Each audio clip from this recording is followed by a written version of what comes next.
અયોધ્યામાં રામ મંદિર ચઢાવવા ચોરીના કેસમાં તપાસનો ધમધમાટ યથાવત છે અને આ કેસમાં જેલમાં બંધ આરોપી અવિનાશ શુક્લાની પોલીસે પૂછપરછ કરી. અંદાજે 3 કલાક સુધી આ પૂછપરછ ચાલી. સૂત્રો મુજબ અવિનાશ શુક્લાએ કેટલાક મહત્વના ખુલાસાઓ કર્યા.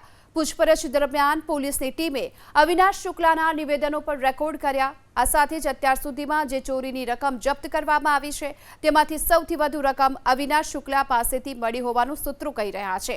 આ તમામ 8 આરોપીઓ પાસેથી 79,84,000 રૂપિયાનો મુદ્દામાલ મળી આવ્યો.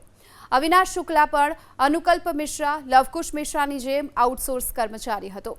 પોલીસ અન્ય આરોપીઓની પૂછપરછ માટે કોર્ટમાં મંજૂરી લઈ શકે છે.